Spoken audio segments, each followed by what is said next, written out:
मामला ग्वालियर के सिरोल थाना क्षेत्र का है, जहां आरोपी सौतेला पिता राजेश जाटव अपनी 11 साल की बेटी संध्या से नाराज रहता था।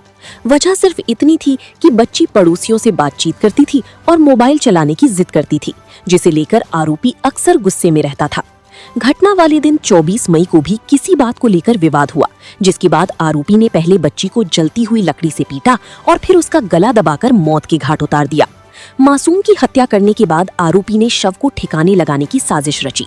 उसने बच्ची के शव को चंबल नदी में फेंक दिया। आरोपी को लगा कि नदी में मौजूद मगरमच्छ शव को खा जाएंगे और किसी को भी हत्या की भनक नहीं लगेगी। इसके बाद उसने खुद ही पुलिस के पास पहुंचकर बेटी के कथित अपहरण की शिकायत दर्ज करा दी और लगातार खुद को पीड़ित पिता बताता रहा।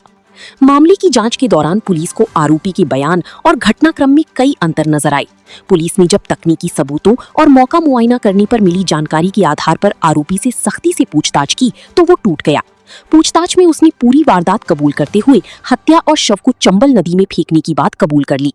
आपको बता दें कि करीब 7 दिन तक अपहरण की कहानी के पीछे छिपा ये सनसनीखेज हत्याकांड आखिरकार सामने आ गया। पुलिस ने आरोपी सौतेले पिता राजेश जाटव को गिरफ्तार कर लिया है और हत्या सहित अन्य धाराओं में मामला दर्ज कर आगे की कार्रवाई शुरू कर दी है। देखिए, थाना सिरोल क्षेत्र में एक गंभीर घटना हुई थी। इसमें पुलिस को बड़ा मुशक्कत करनी पड़ी और काफ़ी इसमें टीम इसमें लगी नहीं। ये प्रकरण ऐसा हुआ था कि इसमें एक माँ बाप के द्वारा रिपोर्ट की गई थी कि उनकी बच्ची का अपहरण कर लिया गया है, गायब हो गई है, घर में नहीं मिली है। और जो उसके माता पिता ने जिस प्रकार की रिपोर्ट करी थी, उनसे हमने पूछताछ की बच्ची कहाँ गई है। उसके बाद उनके रिपोर्ट अनुसार सीसीटीवी फुटेज देखे, घटना की तस्दीक करी, तो कुछ इसमें हमें संदेह हुआ।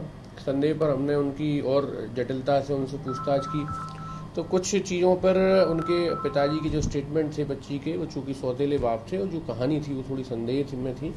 तो पूछताछ में उन्होंने बताया कि बच्ची उनकी गायब हो गई थी, बाद में जब घर में मिल गई तो उसने फांसी लगा ली। और इस प्रकार की चीज़ों पर उन्होंने बताया कि हमने बच्ची की लाश को सिंध नदी में बहा दिया है। पूरे प्रकरण में हमने जब बॉडी को सिंध नदी से रिकवर किया, उसका डीएनए कराया, बॉडी का परीक्षण कराया।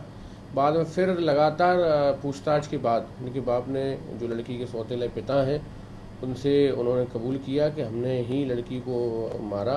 बाद में उसको फांसी पे लटका दिया और उसके बाद ये घटना अपनी पत्नी बच्ची को बताई और बाद में उसके शव को नदी में बहा दिया। इसमें पूरे प्रकरण में पुलिस द्वारा इसमें अपराध पंजीबद्ध कर विवेचना में लिया है और आरोपी पिता, जो कि उसका सौतेला पिता है, इसका अपराधिक प्रकरण भी है, उसकी गिरफ्तारी भी इसमें की गई है। प्रकरण में और भी तथ्य साक्ष्यों के आधार पर पुलिस में आगे बढ़ रही है। शीघ्र ही इसमें हम जो वैधानिक कार्रवाई शेष है वो पूरी करेंगे। देखिए, ये लगातार इस बच्ची को मारता रहता था और जो प्रथम दृष्टया हमें जो जानकारी मिली है कि बच्ची का ये सौतेला पिता था और बच्ची से इसकी आपस में बनती नहीं थी। कई बार इसने इसकी मारपीट की और खुद भी ये आपराधिक किस्म का व्यक्ति है। संभवतः इसी कारण ये घटना से घटित